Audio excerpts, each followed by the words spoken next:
Before Cabrini-Green was labeled public housing's most notorious failure, it was Little Hell, Chicago's first slum.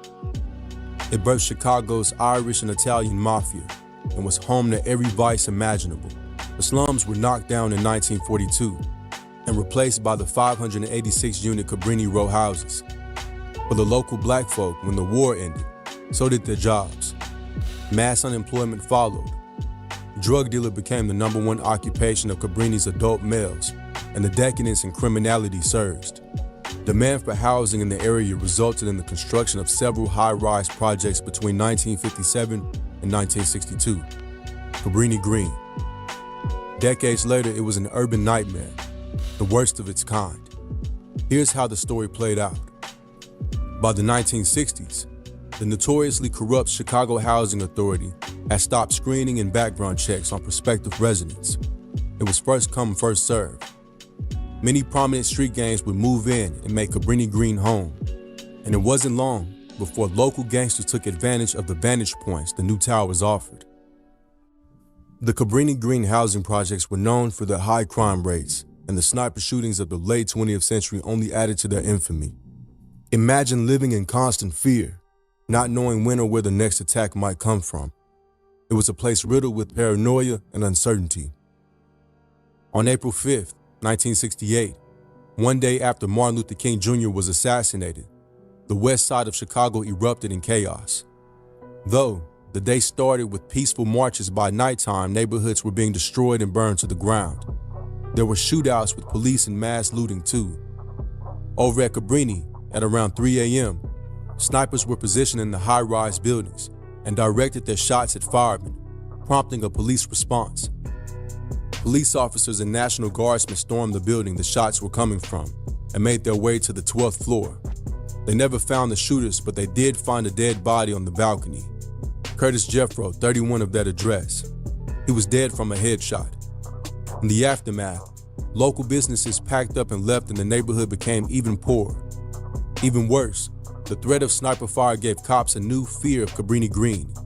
The residents would now be on their own for the next few decades. I sit here stunned. 2 officers, one nicknamed Uncle Jim, who bought ice cream for these same kids, cut down crossing a baseball field. And then, the arrests feel rushed, confessions beaten out, no fingerprints, ballistics hidden, threats to families. I'm not saying Knights and Veal are innocent saints, but when the police are terrified and the city demands blood, justice becomes the first casualty. This wasn't law and order. This was vengeance wearing a badge. And the saddest part, everyone lost. The cops, the residents, and 2 young men who may have been sacrificed so Chicago could pretend it solved something. In 1970, 38-year-old Sergeant James Severin was a 13-year veteran of the Chicago PD and had previously worked the security detail protecting Martin Luther King Jr. in 1966. 6 weeks before his death, Sergeant Severin stood near Cabrini-Green and told a reporter about his hopes for a walk-and-talk patrol, an attempt to pacify relationships between local cops and Cabrini-Green residents. Uncle Jim, as he was known to the local kids, played softball with kids, taught them hand tricks, and set up an ice cream fund for them with his own money. 1970 was a tense time in Chicago. In December '69, Chicago police assassinated 2 leaders of the Black Panther Party, Fred Hampton and Mark Clark, on the West Side. Combined with the assassination of MLK and recurring police brutality, that period saw a general lack of respect for authority across America. Cabrini itself had bred a class of angry black youths who waged urban guerrilla warfare against cops whenever they got the chance. Chicago cops called it Combat Alley because gunshots would go off inside and from the building almost daily. Residents were known to throw Molotovs, bricks, and bottles from the building too. Given the danger and the hate they received, emergency calls from the projects routinely went unanswered by police, but not from Sergeant Severin and Rosado. Cabrini didn't get better after 1970. It got worse, much worse. What you're about to see still breaks me every single time.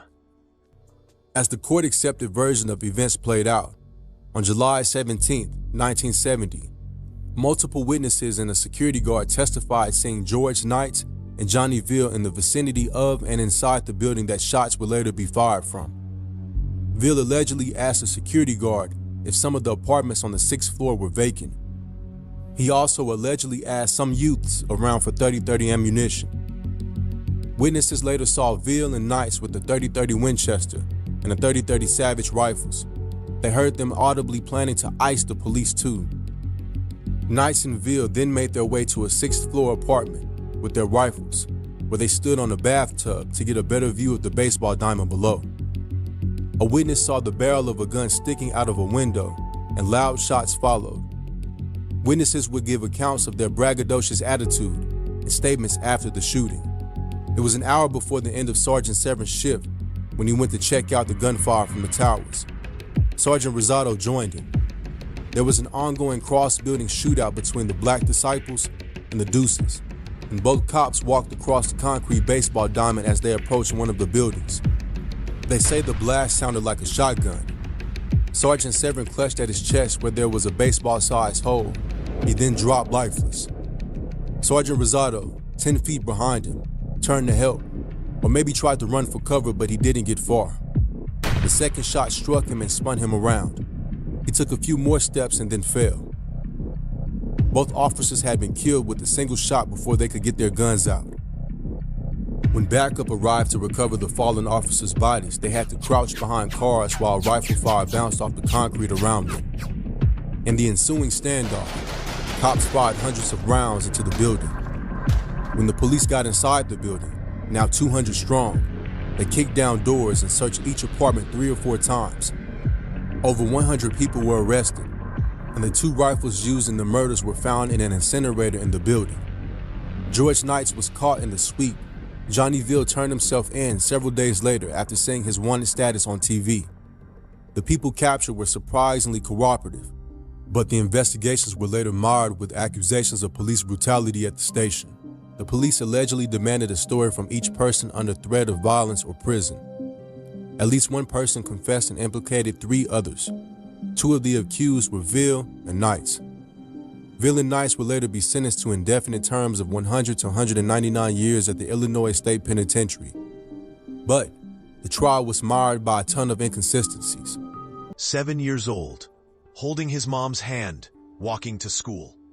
One second he's a little boy, excited for the day, the next he's gone. That single bullet didn't just kill Dantrell, it murdered whatever hope was left for Cabrini-Green. A child became the final exhibit in the case against the projects themselves. During the trial, Veal reported that Chicago police officers threatened members of his family, warning them not to show up for court proceedings. They told Veal that if he was acquitted, they'd kill him. Veal's attorney's office was broken into during the trial and files on the case were stolen. His attorney also told Veal he feared police retaliation. No one testified that they actually saw either Veal or Knight shooting at the police or anyone else. Evidence from the coroner withheld from the jury showed the shots were in fact fired from street level, but the autopsy reports he made were never introduced as evidence. Witness testimonies weren't the most credible, as many were members of rival gangs. There were no fingerprints on the rifles found in the building that day. What was clear was that someone had gunned the 2 officers down from a distance. And Chicago PD had to see someone take the fall for it. Whether they arrested the right people to begin with still remains a mystery to this day. Johnny Veal, who was 17 at the time, was paroled in 2021. George Knights remains in prison. 72. They tore it all down. Little hell, the row houses, the red towers that looked like cages, gone. Replaced with Target, Starbucks, million-dollar condos. The people who survived Cabrini were scattered, many still struggling. And walking those new streets today, you'd never know thousands of kids grew up in a war zone the country simply looked away from. We didn't fix poverty, hopelessness, or the school-to-prison pipeline. We just bulldozed the evidence and called it progress. Dantrell's blood bought gentrification. Tell me that's not the most American thing you've ever heard. manufacturing companies laid off several thousand African Americans. At Cabrini, poverty and desperation went up, and single moms moved in undocumented people to help with the rent. Before long, many people couldn't afford to pay rent, and the city gave up on renovations entirely. People slept in the hallways, stairwells, used drugs openly, pissed in the open, and spray painted the walls with graffiti. The kids played amongst trash and drug needles. Sniper shootings continued unabated, and multiple innocents would be felled every single month. During raids, cops would find weapons stashed in hallway fireboxes, many equipped with telescopic sights. On top of that, Cabrini elevators were by far the most dangerous form of transport in the city. Cabrini youths had learned how to control the elevators to set up muggings, rapes, and extortion. The gang problem got even worse throughout the 70s, when the Egyptian Cobras, Black Disciples, and Vice Lords absorbed all the smaller gangs. Over the years, they grow Cabrini into a 9-figure-a-year drug empire, a gangster's paradise where armed dealers worked in gang-mandated shifts. From the outside, the towers became even more intimidating. After several people were either thrown off or fell off the breezeways, chain-link fences were installed, and they made the towers look like animal cages. Cabrini became shrouded in urban legends of the horrors that happened there. Only junkies would ever dare come close. In 1981, Mayor Jane Byrne moved into a 16th-floor apartment at Cabrini for 3 weeks. She did it to prove to the city that if you had constant police presence in the area, the crime and gangs would go away. Cabrini residents have mixed emotions about having the mayor as a neighbor. She can get sniped too. She not no different, she just a different color. The violence stopped only while she was there. When she left, the gangs learned to weld doors shut to fortify apartments just like the mayor had. By the 90s, 70% of Cabrini-Green residents were 16 or younger. One of the project's 134-unit towers had just 5 adult male residents. Law enforcement stayed as far from the projects as possible as they blocked the streets at night near the buildings. The gang members now had the gall to walk outside with automatic weapons and even fire them in the air. 942 Chicagoans were murdered in 1992, making it the most deadly year in the city since 1957. Anthony Kwabene Garrett was an expert marksman who served 3 years in the military in the early 1970s. The 6-foot tattooed 33-year-old umpired Cabrini Youth League baseball games. He was also a security chief for the Stones. Garrett's criminal record spanned 18 years. He was convicted 6 times between 1976 and 1987 on weapons charges. In 1981, he was acquitted of killing a rival gang member in a Cabrini stairwell, and in 92, he was free on bond for a 1991 weapons charge. In the days prior, gunfire had flared between the Vice Lords who controlled one building and Stones at another. According to court documents on October 13, 1992, witnesses claimed that Garrett had expressed that he was upset with the Vice Lords and voiced his intention to retaliate. He went to a 10th floor apartment where the Cobra stashed an AR-15 semi-automatic rifle. Garrett then went to an open window in the bathroom that offered a direct view of the enemy's building. From there, he saw 6 Vice Lords. From a standing offhand position, he aimed and fired 2 to 3 shots at them. He then left the apartment and handed the rifle to a youngster on the way out. Jenner Elementary at Cabrini-Green had already lost 2 young students to gunfire in 1992. In fact, shots went off so often, the local kids had learned to drop to the ground at the sound of gunfire. A little before 9 a.m. on Tuesday, October 13, 1992, children were out playing, and others were on their way to school when Annette Freeman and her 7-year-old son, Dantrell Davis, grabbed each other's hands and started walking the 100 feet from their apartment building to Jenner Elementary. When the shot rang out, Dantrell dropped to the ground, and his mother assumed he had ducked. He was down from a shot to the left side of the face. He was pronounced dead on arrival at Children's Memorial Hospital. Detectives soon found a witness who had seen shots fired from the window of a 10th floor apartment about 300 yards from where Dantrell was gunned down. The building was more than half vacant, but used frequently by gang members who posted sentries on the upper floors. In apartment 1001, police found 3 .233 caliber shell casings, apparently from a high-powered rifle. A witness would confess to seeing Kwabene carrying a rifle up the stairs of the building earlier that morning. and the police knew exactly who Quabine was. Garrett was arrested 5 hours after the shooting and held in an interrogation room for 24 hours of intermittent questioning. Garrett signed a 5.5-page confession the next day, or so the cops would claim. Garrett would later claim he was beaten with a rubber hose and forced to sign. In court, prosecutors portrayed Garrett as an incorrigible individual, and in 1994, Garrett was convicted of murdering Dantrell and sentenced to 100 years in prison.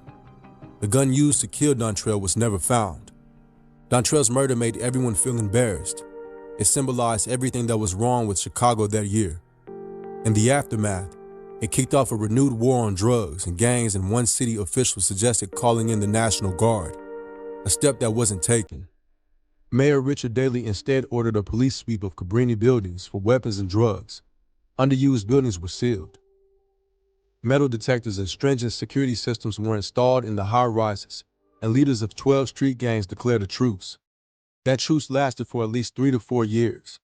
Crime dropped citywide the next year, and there were no homicides at Cabrini for 8 months after Dantrell's slaying. Regardless, the murder made local and national politicians shift their efforts from reform of Cabrini to its destruction. Not just Cabrini, but the other projects in Chicago and across America. Between September 27, 1995 and May 3, 2011, Cabrini-Green was erased from the planet. What was once Little Hell and Cabrini-Green now looks unrecognizable today. The area is filled with high-priced condos and townhomes. That's the story of the worst ghetto America has ever seen. 23 towers of the most prototypical inner-city black poverty. They say the game is as old as the Bible, and it's a well-known fact that prostitution is the oldest profession of all time. In the U.S., prostitution is only legal in Nevada and has remained a mysterious black market in the rest of the country. For decades, the game worked on a cash-only basis, and there were no contracts or signed documents. And despite being a 9-figure-a-year industry in some cities, prostitution remains one of the most pervasive street crimes of which there is very little knowledge or persecution. Pimping, on the other hand, is more of a culture bred in the inner-city black neighborhoods and had its heyday in the 60s, 70s, and 80s. The word pimp has come to be associated with the snazzily dressed black man, slick with their words, and quick to inflict violence on disobedient employees. The word has no clear origins, but pimps like to come up with their own clever acronyms for it, properly inspiring and managing prostitutes being one of them. Pimps are often very sophisticated, intelligent, and good judges of human nature, attributes that help them thrive in an industry dependent on psychological manipulation. A pimp oversees every aspect of his girl's affairs, from recruitment to employee management, security, logistics, and payment.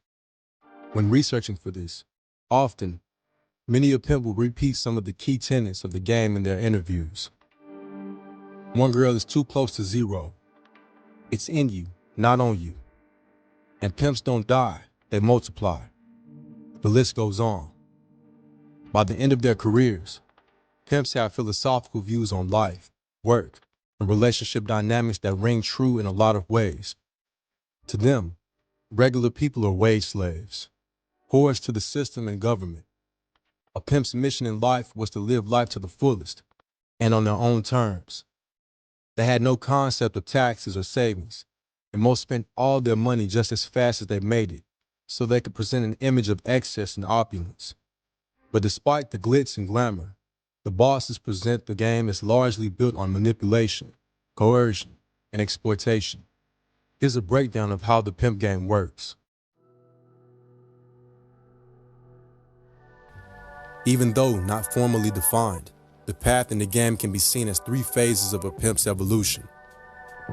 Many pimps got in the game because they grew up around it in the first place. Since their childhoods, they were obsessed with the money and control a pimp would possess. On top of that, growing up, many future pimps had an affinity for picking up and dealing with multiple women simultaneously. A man with such ability was colloquially known as a player.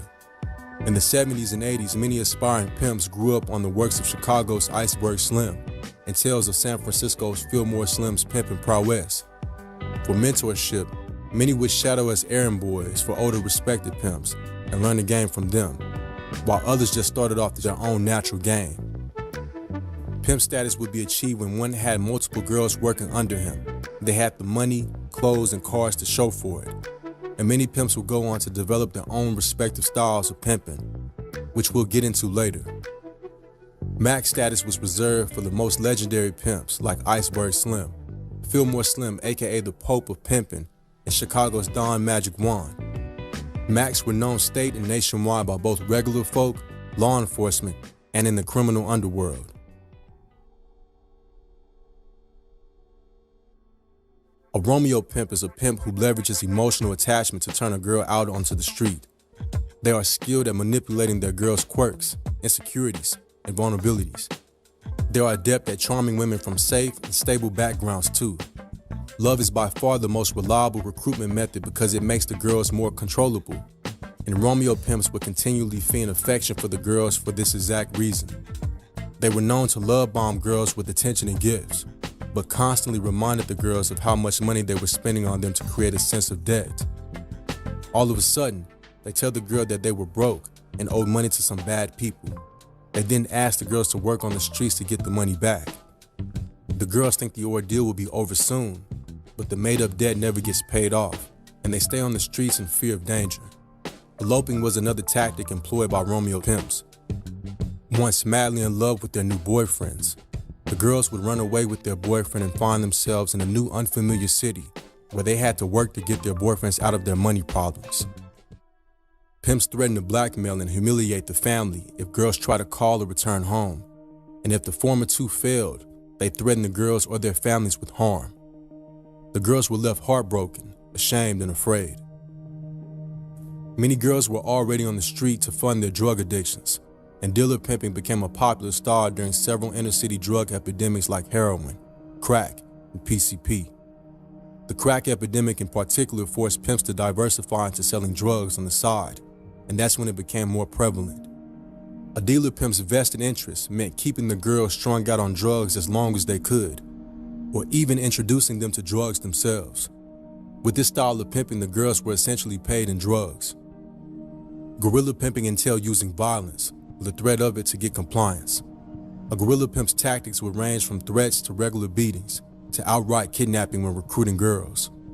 Guerrilla pimping was unpopular because it didn't inspire any loyalty from the girls and led to high turnover rates. But many pimps eventually resort to this style when other methods fail. To them, establishing fear through violence is crucial, and they claim some girls even test their pimps and expect to be hit as a sign of their pimp's control. Girls often end up on the streets due to abusive backgrounds, criminal histories, the allure of easy money, or drug addiction. Pimps recruit in locations like bars, nightclubs, drug dens, bus stops, and homeless shelters. Common rules include restrictions on hard drugs, because they lead to unpredictability, and prohibitions against dating certain types of men. Ironically, a lot of black pimps would ban their girls from seeing black clients, claiming there was always a problem like non-payment, violence, robbery, or trying to pimp the girls out themselves.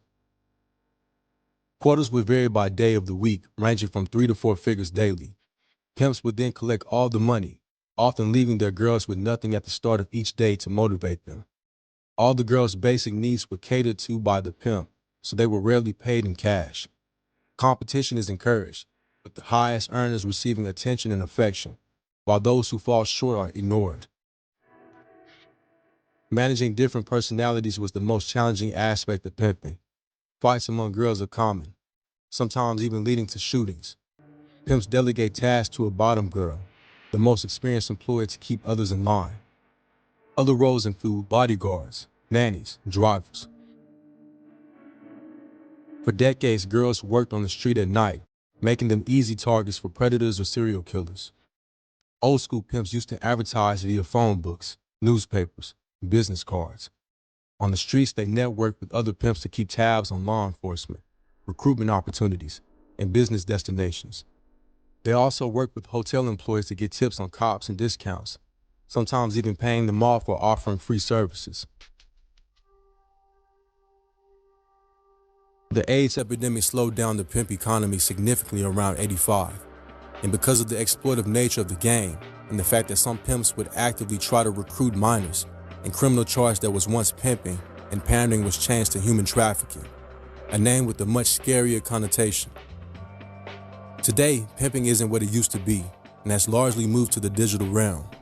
There's less need or incentive to work under a pimp, so girls only opt for pimps that can guarantee high earnings without any of the violence. Hell, with the simpidemic, girls can even make a killing without doing any sex acts entirely. The e-pimp game is characterized by things like coded language, on pricing and risque images on dedicated websites. Girls are advertised on online classifieds, social media vehicles, discussion boards, chat rooms, dating websites, and custom web pages. With e-pimping, the money comes to them and they even get higher paying clientele. The internet also negated physical dangers of street prostitution, but e-pimping has also made it easier for law enforcement to track pimp activities via digital footprints, e.g. text, videos, and images, so pimps and girls often talk in coded language, face-to-face, or over walkie-talkies. Girls are trained to sniff out undercover police via their dress or mannerisms. These days, pimps feel that cops are harder on them. Regardless, the game is propped up by the same people who despise it. Without rich, powerful clientele and the police, the pimp game wouldn't exist. As for their depiction on TV, real pimps think movies exaggerate how pimps treat girls, and they're irritated at how the world is diluted these days, and everyone in rap is a pimp. In hindsight, many pimps have no remorse at the end of their lives. They believe that girls in the business need a pimp for instruction and guidance, and that they elevated the girls that worked under them. Zero remorse for a life lived on their own terms, and upholding a culture predicated on glamorizing human slavery. In the autumn of 1974, as a New York bank opened its doors for another ordinary day, Chad Slim Williams and his crew were preparing to execute one of their daring robberies. Slim, calm and composed, had orchestrated every move, every second of this heist. By the time the day ended, another page would be added to the legend of the most prolific black bank robber in American history, a man whose life defied the rules and challenged the system. Chad Slim Williams was born in Harlem during the mid-20th century, a time of cultural brilliance but economic despair. Before he could remember the music of the Harlem Renaissance or its bustling streets, his family moved to Jamaica, Queens. It was there, in a neighborhood shaped by inequality, that Slim's path to infamy began. From the age of 8, Slim started skipping school, stealing, and running with older kids who saw potential in his sharp instincts. At just 12, he was in his first armed robbery, a drugstore heist that landed him in the Bronx Youth House. The detention center intended for reform instead became his first criminal education. For Slim, the streets weren't just an escape, they were survival. In an America full of economic inequality, upward mobility seemed unattainable for many young black boys. By his teenage years, Slim had embraced the street life fully, moving between New York and Florida, honing the skills that would later make him infamous. At just 15, Slim carried out his first bank robbery. It wasn't just about the money. It was about the thrill, the control, and the planning. Slim saw bank robbery as a discipline, a craft, and he elevated it into an art form. His crew specialized in takeover robberies. This wasn't a quiet demand note slid to a teller. This was a lightning-fast operation. A floor man dominated the lobby, neutralizing threats while others emptied cash drawers or escorted the manager to the vault. Every robbery followed the 60-second rule, in and out before the police could respond. Slim's precision wasn't just bold, it was brilliant. His crew used police scanners, prearranged safe houses, and stolen cars to disappear before authorities even arrived. Over time, Slim's operation crossed state lines, making him a ghost that law enforcement struggled to catch.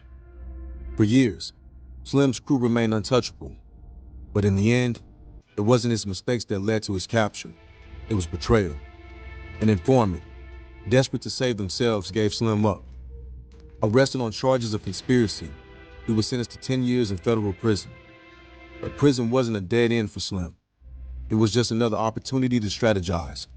While serving time, Slim joined the federal work release program, attending classes at the University of Michigan.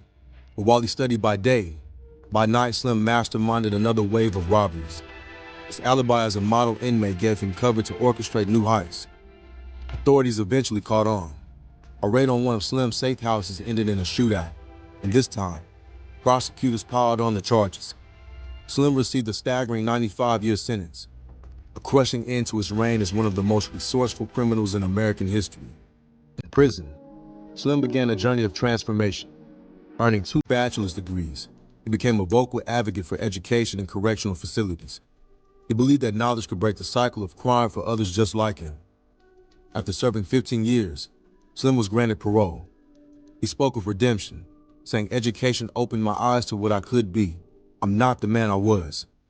Upon release, Slim turned his street smarts and connections into legitimate ventures. Using the lessons of his past, Slim founded Black Hand Entertainment, a record label that became a cornerstone of New York's hip-hop scene.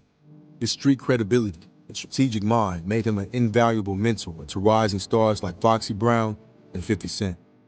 But Slim's past occasionally cast shadows on his new life. In Many Men, 50 Cent alluded to a falling out, a reminder that Slim's duality wasn't always easy to reconcile. Despite the controversy, Slim's work in the industry cemented his reputation as a bridge between the streets and success. In 2022, Chad Slim Williams passed away, closing the chapter on a life that defied convention. For the hip-hop community, Slim wasn't just a figure of the past, it was a reminder of the fine line between survival and success. Chad Slim Williams lived a life of contradictions, a mastermind criminal who became a mentor, a figure of infamy who found redemption. His story forces us to ask, can a person truly escape their past? In the heart of Chicago, amidst the hustle and bustle of city life, a powerful force was emerging in the mid-1970s, the El Ruckins, a name that would soon become synonymous with both fear and reverence. As the city grappled with economic challenges and social unrest, the El Ruckins carved out a niche for themselves. They weren't just another street gang, they were a community force, from organizing neighborhood events to mediating street disputes. They often blurred the lines between protectors and perpetrators. At the helm of this group was Jeff Ford, a charismatic leader with a vision. Known to many as Chief Malik, he was a man of contrasts. On one hand, he was seen as a beacon of hope, a leader who advocated for the rights of the marginalized. On the other, he was a shrewd strategist, always a step ahead of his adversaries. Under Ford's leadership, the group grew in numbers and strength. Their operations expanded, and so did their ambitions. As the El Ruckins solidified their position in Chicago's urban landscape, they also caught the attention of law enforcement. But for the residents of the neighborhood they dominated, they were more than just a gang. They were a symbol of resilience, unity, defiance against a system that is often seen stacked against them. The mid-1970s marked a turning point for Jeff Ford. Incarceration for many is a time of reflection, and for Ford, it was no different. During his time in prison, Ford was introduced to the teachings of Islam. It provided a structure, sense of purpose, a new direction for his life, and a new vision for his gang. Upon his release, Ford emerged with a new purpose. He rebranded the gang, giving it a name that reflected its new ethos, El Ruckins, an Arabic term meaning foundation. It was symbolic of the new path he envisioned for the group, one that was rooted in faith and community service. The El Ruckins, under Ford's guidance, began to incorporate Islamic practices into their daily lives. Prayer sessions became a common sight, and the gang's headquarters echoed with the sound of Quranic verses. However, this shift did not go unnoticed. Law enforcement, already wary of the group's influence, now viewed them with increased suspicion. This new identity, while bringing them closer as a community, also set the stage for the challenges that lay ahead.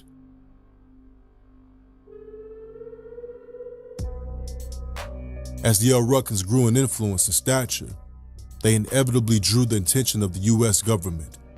The 1980s saw a heightened focus on organized crime and street gangs, and the El Ruckins, with their unique blend of criminal activity and religious fervor, were squarely in the crosshairs. The government's pursuit was relentless. The El Ruckins were under constant surveillance, And in 1983, their worst fears were realized. Jeff Fort, the charismatic leader who transformed the gang and given it a new purpose, was once again behind bars. Determined to dismantle the group from the inside out, the government introduced a new tool in their arsenal, a wiretap on Fort's prison phone. Every conversation was now laid bare for the authorities.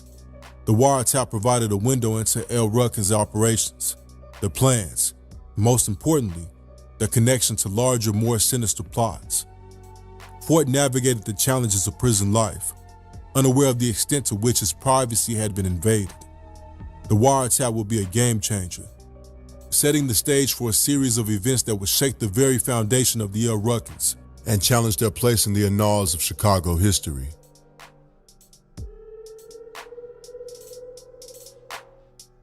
As the 1980s progressed, the El Ruckins' ambitions extended beyond the streets of Chicago, reaching across the vast expanse of the Atlantic to the deserts of Libya.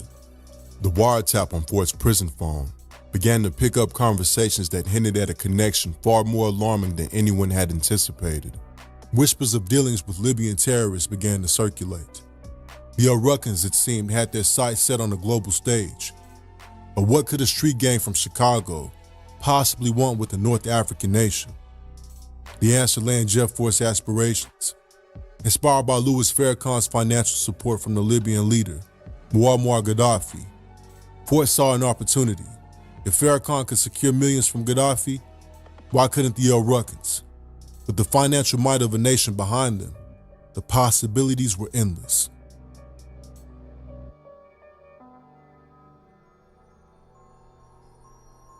The U.S. government grew increasingly alarmed. The potential threat posed by a street gang with ties to a foreign nation known for its support of terrorism was too significant to ignore. The FBI, recognizing the gravity of the situation, swung into action, devising a plan to ensnare the El Ruckins. They introduced an undercover agent into the group's inner circle, posing as an arms dealer with connections to terrorist networks. The agent offered the gang a weapon of immense power, an M72 series light anti-tank weapon. The implication was clear. This was not just a transaction. It was an invitation to commit a terrorist act on American soil.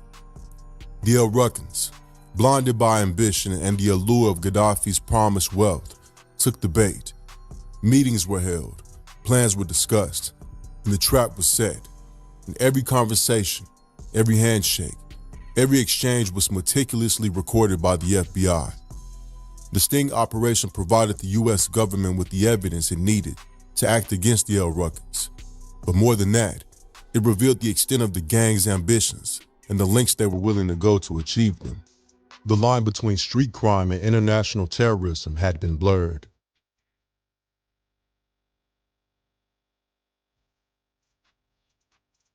As their ambitions grew, so did their audacity. Their dealings were no longer confined to the shadows of Chicago's alleyways. They were now operating on an international stage. The next chapter would take place far from the streets of Chicago, in the tropical backdrop of Panama. Word reached the El Ruckins of a meeting, a rendezvous with the Libyan representatives. The promise? A deal that would solidify their partnership and provide them with the resources they so desperately sought. In a Panamanian hotel, a pact was forged. The Libyans, representing the interests of Gaddafi, made their proposition clear. Commit a terrorist act on U.S. soil, and in return, receive a hefty sum of cash and a supply of cocaine. It was a deal that would seal the El Ruckins' fate. Even as they shook hands with their Libyan counterparts, little did they know that their actions were being closely monitored.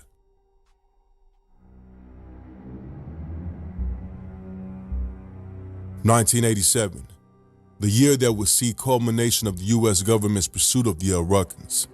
The stage was set for one of the most sensational trials in American history, with the nation's eyes fixed on Chicago's courtroom.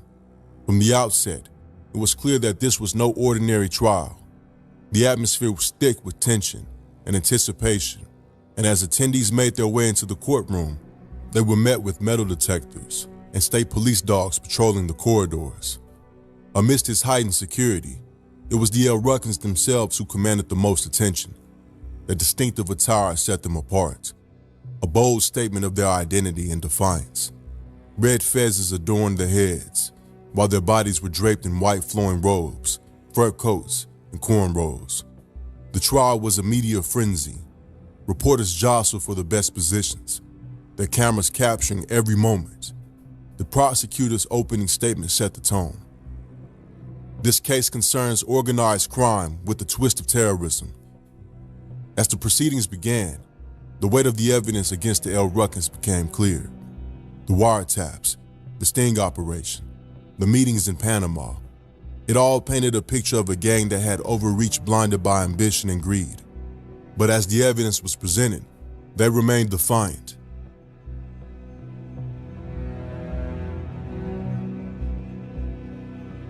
Central to the prosecution's argument was the El Ruckins' connection to Libya. Through a series of recordings, documents, and testimonies, they painted a picture of a gang that had not only sought financial gain, but had also been willing to commit acts of terror on American soil for a foreign power. The wiretap conversations from Fort's prison phone played a pivotal role. The jury listened intently as Fort's voice echoed through the courtroom, discussing plans, deals, and the promise of wealth from Gaddafi.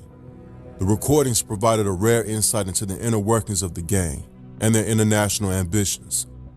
Witnesses were called, each adding another layer to the prosecution's case. Undercover agents recounted their interactions with the El Ruckins, detailing the gang's eagerness to procure weapons and their discussions about potential targets.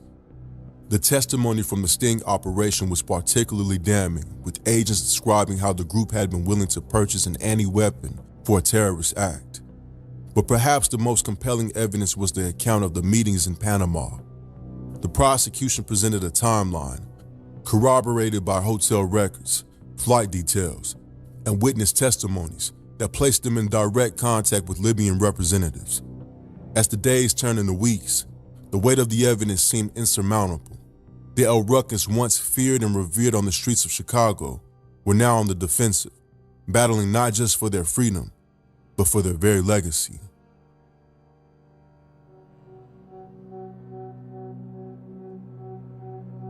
The courtroom was packed to capacity as the trial neared its conclusion. The jury returned with their verdict: guilty. The courtroom erupted, a mix of relief, shock, and disbelief. The formidable gang that had once held Chicago in its grips had been brought to justice. The aftermath of the trial was swift and decisive. Key members, including Jeff Fort, faced lengthy prison sentences. Their assets were seized, their operation disrupted, and their influence on the streets of Chicago began to wane.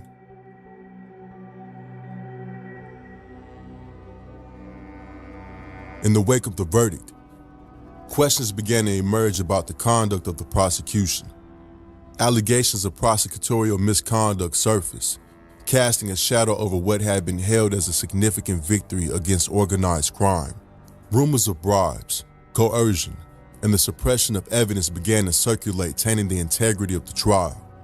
As investigations into these allegations deepened, startling revelations came to light.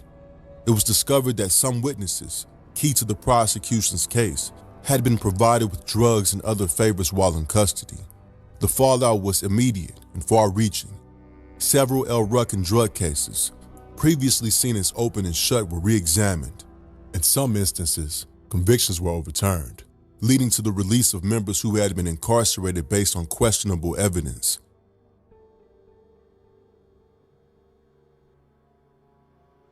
In the aftermath of the trial, and the subsequent revelation of the El Ruckins began to fade into the annals of history. Their presence, marked by graffiti, gatherings, and the distinct red fezzes, became a rare sight. Other gangs, sensing the power vacuum, moved in, staking their claims and reshaping the dynamics of Chicago's gangland. For the residents of Chicago, the diminishing presence of the El Ruckins was met with mixed emotions. While many breathed a sigh of relief, free from the grip of the gang's influence, others remembered the sense of community and protection they once provided. For all their flaws, they had been a known entity, a predictable force. Their decline brought with it a new era of uncertainty.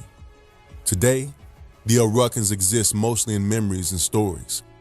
a testament to the transient nature of the power and influence. While their legacy is undeniable, their once mighty empire is a reminder that even the most formidable can fade, given time and circumstance.